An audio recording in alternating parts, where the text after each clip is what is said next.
Hi hello welcome to creative kitchen. ఈరోజు special Telangana చేపల పులుసు అండి. And thank you so much, చాలా అంటే చాలా ఆదరిస్తున్నారు, చాలా సపోర్ట్ చేస్తున్నారు. Love you all. ఇప్పుడు చేపల పులుసు ఎలా చేసుకోవాలో చూద్దాం. ముందుగా చింతపండుని 2 times కడిగేసి వాటర్ పోసి పక్కన పెట్టేసుకోండి. ఇప్పుడు మెయిన్ ఇంగ్రీడియంట్ ఏంటంటే ఆనియన్, ఉల్లిపాయలు కట్టెల పొయ్యి మీద కాలుస్తే ఇంకా టేస్ట్ బాగుంటుంది. బట్ సిటీలో అలాంటివి దొరకవు కాబట్టి గ్యాస్ మీద కాల్చేసాను. మంచిగా కాల్చేయండి. పైన పొట్టంతా అంటే పైన లేయర్ మొత్తం బ్లాక్ అయ్యే వరకు కాల్చేసేసి చల్లగా అయ్యే వరకు పక్కన పెట్టేసుకోండి. ఈలోపు మనం మసాలాలు ఫ్రై చేసుకుందాం. మెయిన్ ఏంటంటే గసగసాలు, మెంతులు. ఫిష్ కర్రీలో గసగసాలు, మెంతులు పక్కా ఉండాలండి. తెలంగాణ టేస్ట్ అప్పుడే వస్తుంది. అవి ధనియాలు అండ్ గరం మసాలా, ఇలాచీ, లవంగాలు, మిరియాలు ఇవి వేసేసి మంచిగా ఫ్రై చేసి మిక్సీ వేసేసి పక్కన పెట్టేసుకోండి. ఇప్పుడు ముందుగా మనం ఫ్రై చేసుకున్న ఆనియన్ ఉన్నాయి కదా కాల్చినవి, అవి పైన పొట్టు తీసేసి వాటర్లో వేసేసి నీట్గా కడిగేసి చిన్న చిన్న ముక్కలుగా కట్ చేసుకోండి.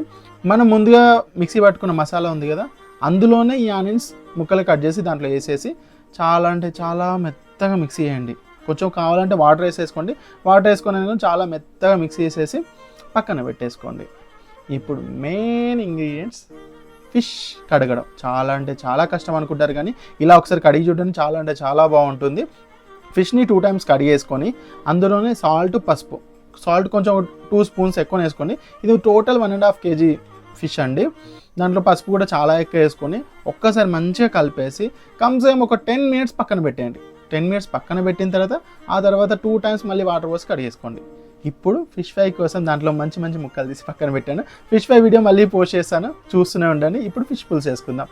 ముందుగా కడాయి తీసేసుకొని ఆయిల్ పోసేసుకొని దాంట్లో మనం మిక్స్ చేసుకున్న పేస్ట్ ఉంది కదా, ఆ పేస్ట్ని వేసేసి ఒక 2 minutes ఫ్రై చేయండి.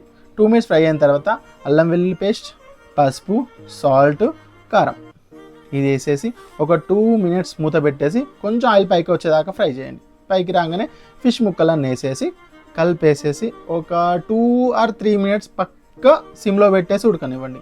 అప్పుడే ఆ ముక్కలోకి ఆ సూప్ అంటే ఆ పేస్ట్, ఆ మసాలా మొత్తం లోపలికి వెళ్ళి టేస్ట్ అంటే చాలా బాగుంటుంది. ఆ తర్వాత కరివేపాకు వేసేసి కొంచెం ఫ్రై అయిన తర్వాత చింతపండుని మొత్తం పిసికేసి ఆ చింతపండు గుజ్జు తీసేసి సపరేట్ చేసేసుకొని వాటర్లు దాంట్లో పోసేసి ఒక్కసారి కలపండి. చాలా గట్టిగా అంటే గట్టిగా కలపకండి. మా దగ్గర అయితే సరాతం అంటారు స్పూన్ని, మీరు ఏమంటారు తెలుసా. ఈ స్పూన్తో కలిపితే ముక్కలేమి ఇరగవు. లేదంటే ఒక క్లాత్ తీసేసుకొని పట్టుకొని కొంచెం ఉప్పండి సరిపోతుంది. మంచిగా ఫ్రై అయిన తర్వాత కొత్తిమీర వేసేసుకొని దించేసుకోవడమే.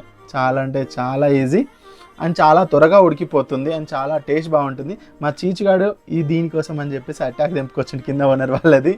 అండ్ చాలా అంటే చాలా బాగుంది. ఒక్కసారి ట్రై చేయండి, ఎలా వచ్చిందో కామెంట్ చేయండి. Love you all, bye.